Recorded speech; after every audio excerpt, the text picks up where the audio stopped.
Hello everybody and welcome to 2021. Whew, we made it out of 2020. So glad to be here and hopefully you and all of your family members are okay. Want to welcome you to 411. My name is Gene Harris and I'm your friendly neighborhood police chief for the city of San Gabriel. Well, starting this new year, we just want to make sure that we give you a couple of updates. Certainly the COVID update, which is that we're still continuing to seek voluntary compliance to the Department of Health rules, state and county rules as well. And we want to thank the community for all of the positivity you've brought to this situation. Your voluntary compliance has been immensely helpful in keeping our number of COVID exposures down in this city. And so it's because of you that we've had some of the great results that we've had. I want to remind you that you can call your police department for anything at any time and we'll be responsive to your needs. 2021 is going to be a great year in that we are going to attack this year with positivity, looking for anything we can do to make it a better year than it was last year.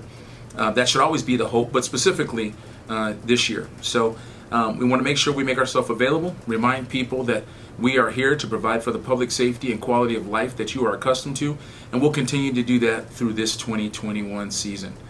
So with that, we'll start the 411, and it seems we only have one question on the agenda for today, and it seems to be a question coming out of some recent developments within local elections, and so I'll address that question now.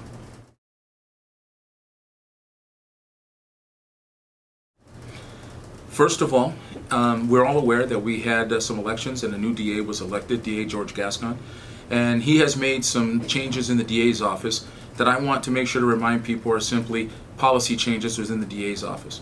No changes to law have been made, and certainly no changes to the way that the city of San Gabriel and our police department will conduct ourselves. It is important for me as the representative of this police department to ensure that I remind the residents and the business owners here that we are sworn to uphold the law and certainly to apply our duty fairly across the board. In light of some of the changes that have been announced by the district attorney's office, I want to make sure that there's some clarity coming from the San Gabriel Police Department to our community members. We will continue to perceive victim-centered as making it readily accessible for any victims of crimes, whether resident or business owner or visitor, to make sure that we take those calls and respond appropriately, up to and including arrest of perpetrators and the pursuit of prosecution.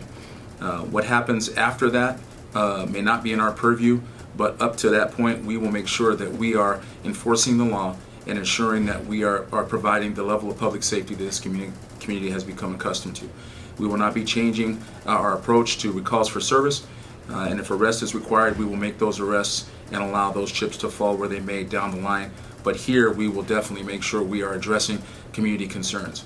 So I implore the folks in this community to continue to call us at the site of any type of criminal activity or quality of life concerns, and we will continue to respond to answer those questions. And for any questions directly related to case filings, please forward those questions directly to the district attorney's office. You can find the number on their website. Hello, this is Greg DeVink, the Public Works Director and City Engineer for the City of San Gabriel. Happy New Year to all the residents and businesses of San Gabriel, and this is the January 411 with the Chief. I do have some videos that you'll see in a moment of some construction activity that we've been working on at the end of this year. And for other things that are going on, we have our normal tree maintenance, and we're fixing some streetlight circuits that are out that require trenching new conduit. And also the prior updates had progress on the Smith Park restrooms. And so at the Smith Park restrooms, we kind of got stuck where the last thing we were going to install was stainless steel partitions. And they arrived damaged. Almost every panel and piece was dented and scratched. The shipping company seemed to have destroyed them. So we have new panels that are going to be shipped out of Georgia. They've probably been shipped already, and we'll get to it, but that's the last step inside the restrooms, and outside we'll be planting some bushes around the perimeter, and then that project will be done. So hopefully by the time you see this video in January, the restrooms will be open to the public. And I'm out here right now with a paving company that is It's a process called ARAM, asphalt rubber aggregate membrane. And what this truck here does is spread a layer of hot rubberized tar, immediately followed by another vehicle that will drop a layer of 3/8-inch rock over it. You can see happening right now.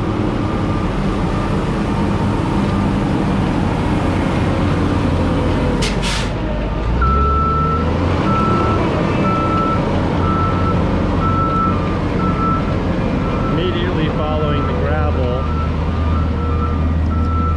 rollers will drive over it and crush the rock into the tar, making it bond really well.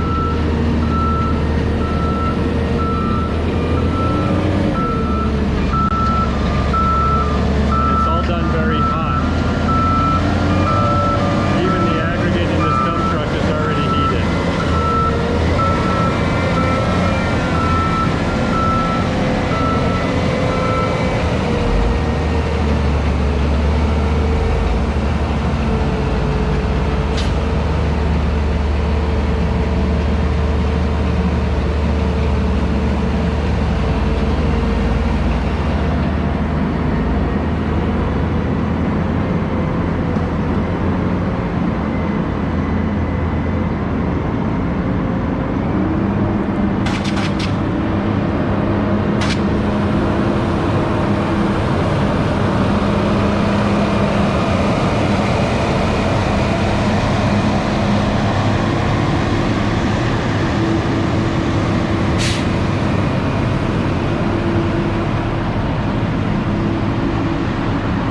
Process goes very fast. They can do a whole block in probably about an hour, and as soon as it's rolled and swept with a sweeper, traffic is allowed to drive right back on it.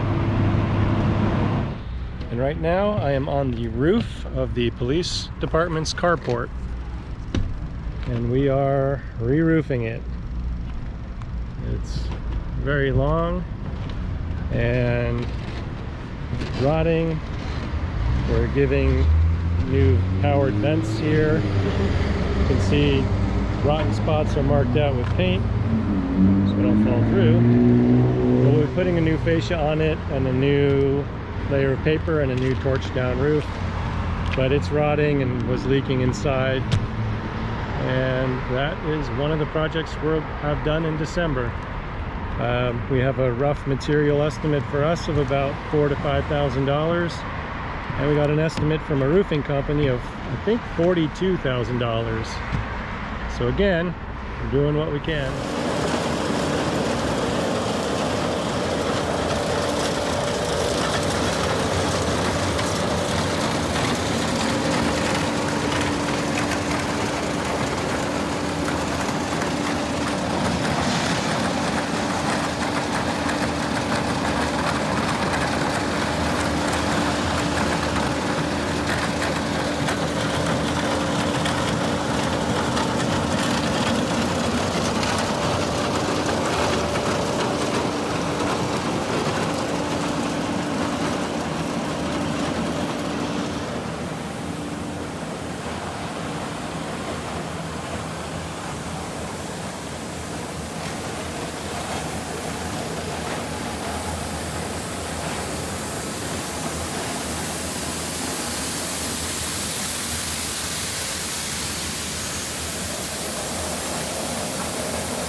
With that, I want to tell you thank you. Thank you for being the great community that you've been. I want to pledge to you that we're going to continue to do all of the things that you expect from us, and we will be out here ensuring this remains a great community. And with that, welcome to 2021, and we'll see you soon.